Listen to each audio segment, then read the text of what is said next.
We're entering a critical offseason for the Boston Bruins, especially after their first round collapse against the Florida Panthers and the success they achieved in the regular season.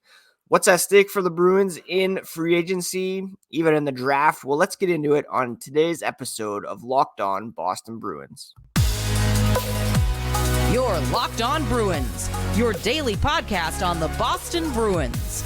Part of the Locked On Podcast Network, your team every day.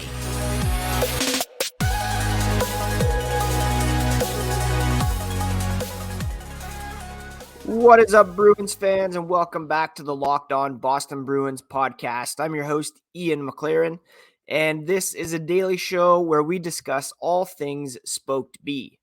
Today is Monday, June 19th, and I want to thank you so much for making Locked On Bruins part of your day every single day, free and available on your favorite podcast app, as well as on YouTube. Part of the Locked On Podcast Network, your team every day. Please subscribe so that you don't miss a thing. Belated happy Father's Day to all the father figures and dad bods out there. I hope you had a fantastic day celebrating with your loved ones. For those who, it was perhaps a difficult day, we're sending love and support to you as well. Great day here in the McLaren household. Went to our favorite cider place, quick shout out, West Ave, and enjoyed the sunshine, some Indian food, some cider tasting. It was a very, very nice day. And it came after our middle boy won gold in his spring rep basketball league finals. They were down by 24 at halftime and came back to win in the semifinals, erasing all negativity caused by our Boston Bruins and their failure to succeed this year. And we're going to talk about those Bruins here today. Quick reminder that you can find the podcast on Instagram, Twitter at Locked NHL Bruins. And you can find me, my dad jokes, and hockey tweets at Ian C. McLaren. Now, what's at stake for the Boston Bruins here over the next few months? Well, it's a very valid question as to how they will remain competitive or maintain their status as Stanley Cup contenders. Can they do that? Or will they kind of bottom out, struggle to even make the playoffs this coming season? The best regular season in NHL history, but there's very valid concerns about the quality of the roster that they can field in 2023-24. And why is that? Well, they are in salary cap. I don't want to say it, but hell. All right, let's just put it that way. The Bruins, at present, have projected cap space of $4.9375 million. That's with a roster of 15 of 23 players. They need to add 8 players to the roster with under $5 million in available cap space. And that is with Jeremy Swayman as an RFA. He could very much take up all of that available cap space with his next deal. You have Trent Frederick as a restricted free agent, and you have only 7 forwards signed to NHL contracts at the moment. Now, the era of the team-friendly deal is over in Boston, and that's partly why they're in this position. David Pastrnak has a contract extension kicking in that is paying him $11.25. That's 13.5% of Boston's available cap space right there in one deal. Charlie McAvoy, of course, is making $9.5 million. He's taking up 11.4. So added up, I'm not a huge math guy, but that's about a quarter of Boston's available cap space divided by 2 players. That's a big reason why they're in this position. Don't forget the bonus overages that are due from David Krejci and Patrice Bergeron's contracts last year. That's $4.5 million there. Take away that, they have close to $10 million to spend, or $9 million at least. Feeling a little bit better, but you add the overages, those massive deals that are kicking in,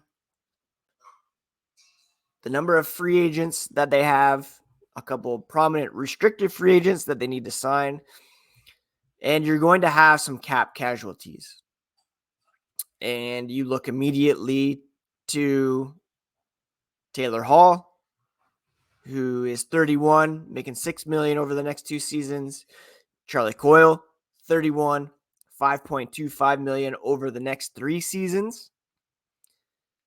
We'll talk in a minute about the center position and how they need help down there. So, you kind of need a guy like Coyle at the moment. But let's be honest, that 5.25 is a bit hefty over the next 3 seasons. You also have 7 contracts right now that are signed by defensemen. You're going to have to get rid of one, possibly 2 of those. Mike Riley, yet to be bought out by the Boston Bruins. I'm not sure exactly what they're waiting for, but that needs to happen.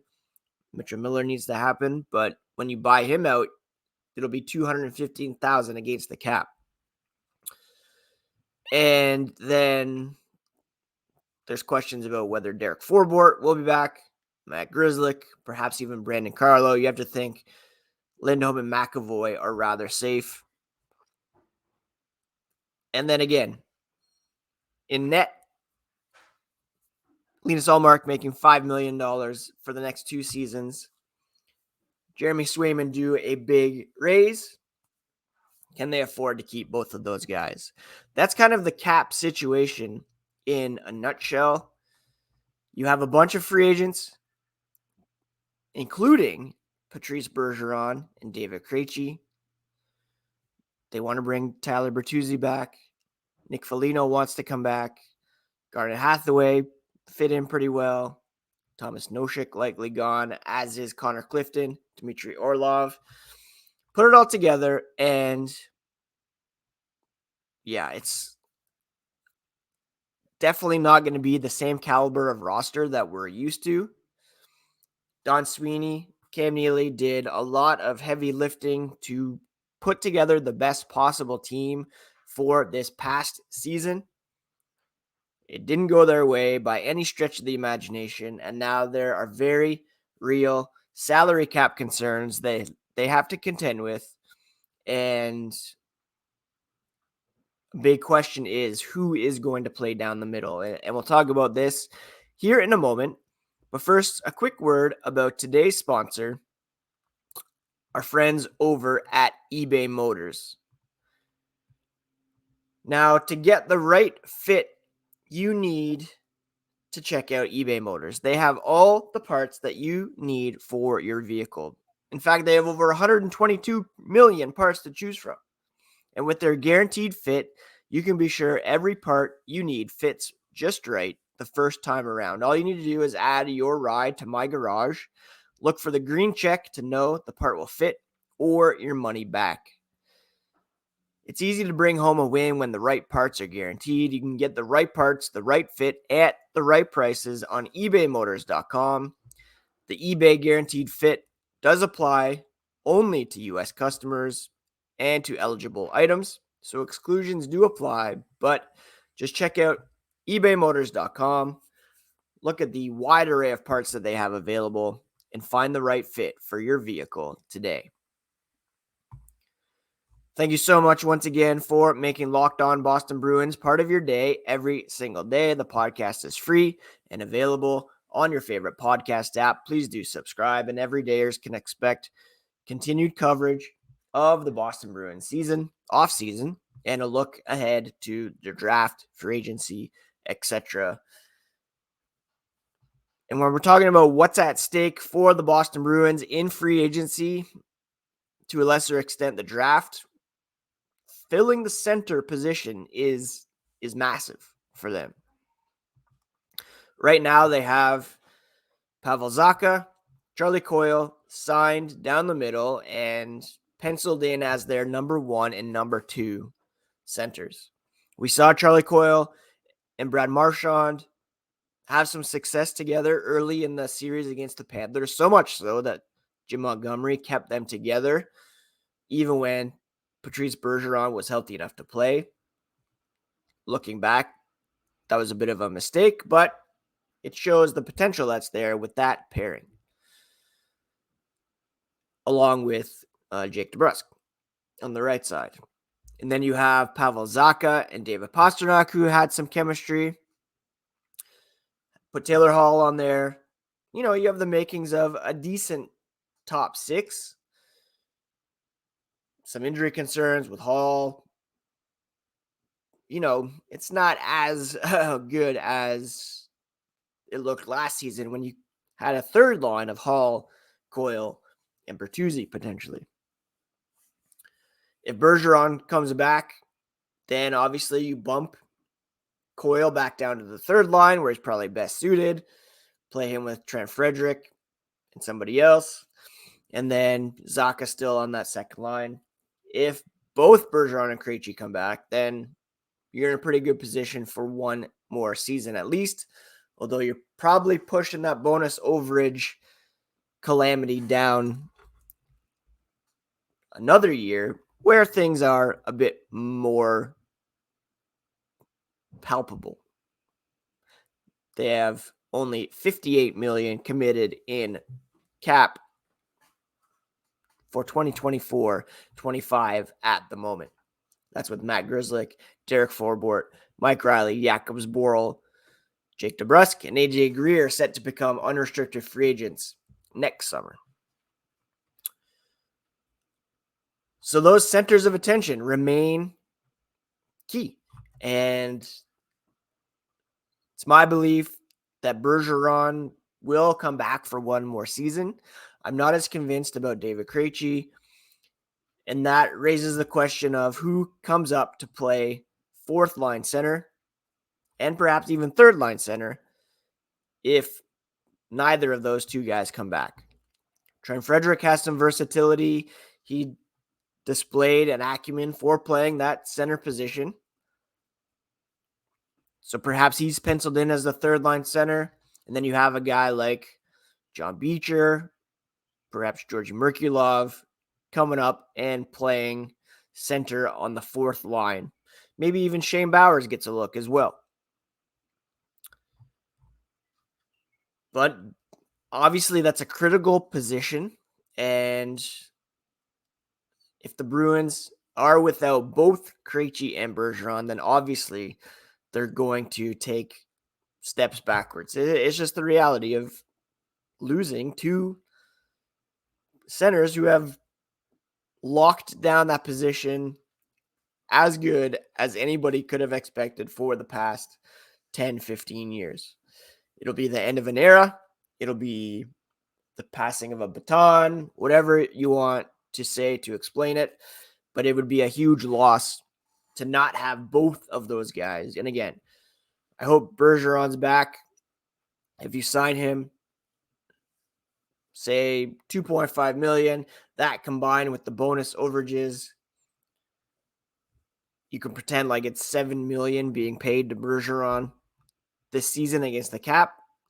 Probably a bit much at his age, but still, he's going to win the Selke, and he's still the best two-way player in the game.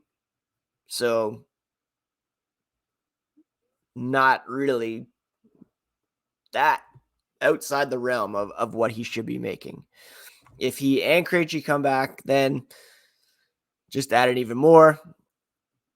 Say they come back on similar deals, 2.5, 1.5, that's $4 million, plus the 4.5 carried over from last season. That's $8.5 million for your top two centers. If you look at it that way, it's not that crazy. If neither come back, you're just paying 4.5 in dead cap space for neither player, which is not great because that's likely what Jeremy Swayman's going to command, and it's just dead money sitting there. We have about 2 weeks until free agency. And so my expectation is that this week or next, we'll have some clarity as to whether those guys will be back, because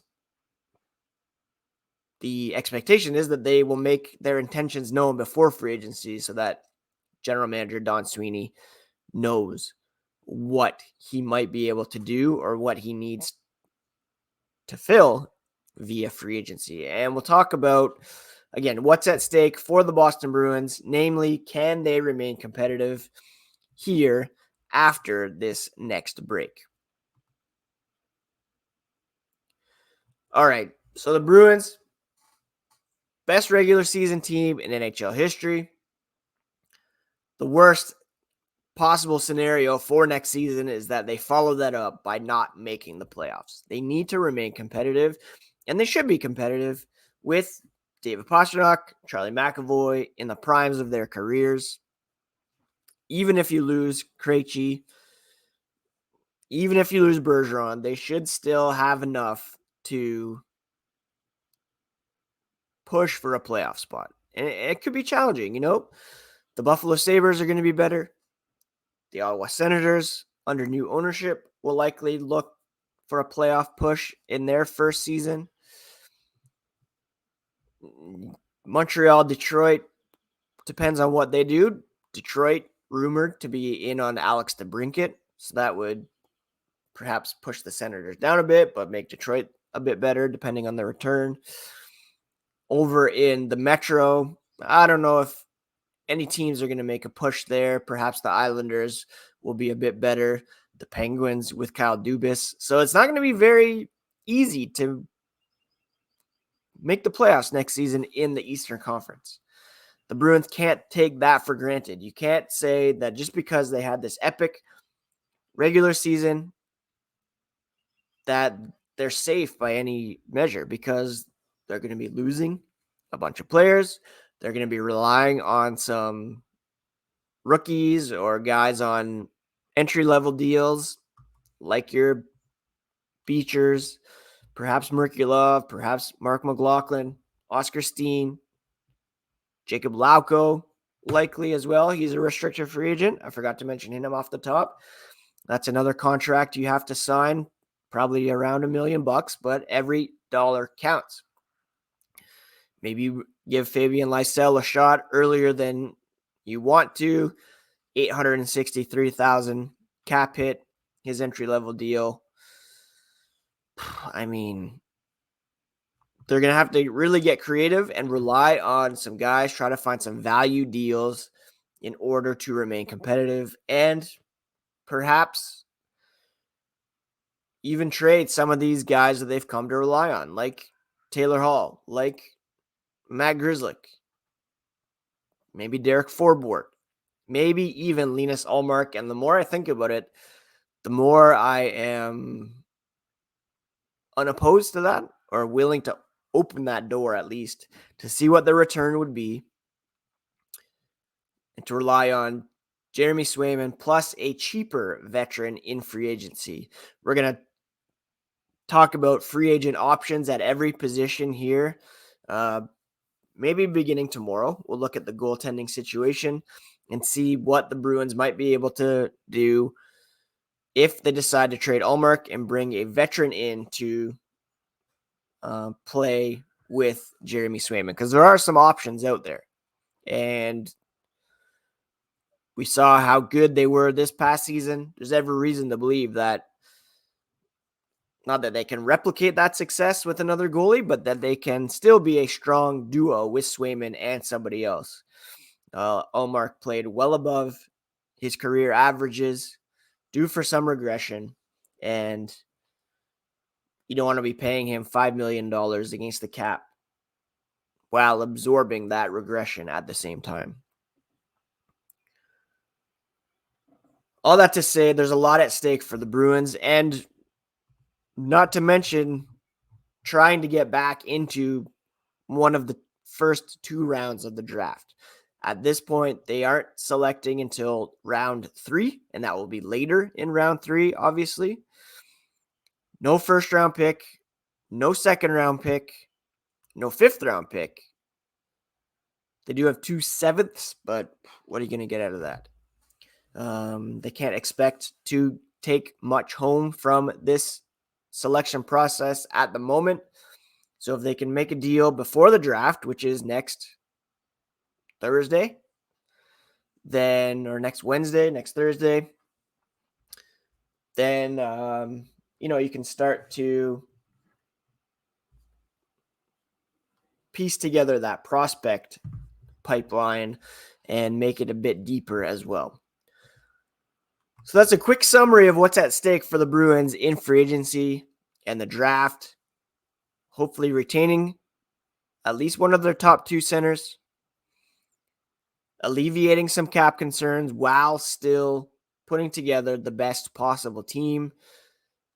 They don't have a first-round pick next year. It is top 10 protected, which is a good thing because who knows? Perhaps they do fall into the bottom 10 in the lottery next season. Then they have to push it back to 2025. If they can re-sign Bertuzzi, it makes it a bit more easy to swallow because you've gained a longer-term asset. But that could cost you Taylor Hall to do that. So either way, they're losing out a bit, and that's the cost of going all in this past season and not really reaping the rewards from it. So, not the most encouraging podcast to start the week for the Boston Bruins. It is a bit of a dire situation. Looking at Frank Zaravelli's free agent rankings, Dmitry Orlov, number 1, and some people are projecting him to make upwards of $8 million. It's a very thin free agent crop. Therefore, some guys are going to get above market value, supply and demand and all that kind of stuff. The Bruins won't be able to be very active in free agency in terms of the big guys unless they can move out some money. And their prime target should be Tyler Bertuzzi and perhaps a goaltender. And we'll discuss the goaltending situation more tomorrow and look at who could be available if indeed they do decide to trade Linus Ullmark. All right, friends, that's it for today. Again, I hope you all had a great weekend. Please do take care of yourselves, take care of each other, and we will talk to you again here tomorrow on Locked On Boston Bruins, part of the Locked On Podcast Network, your favorite team every single day.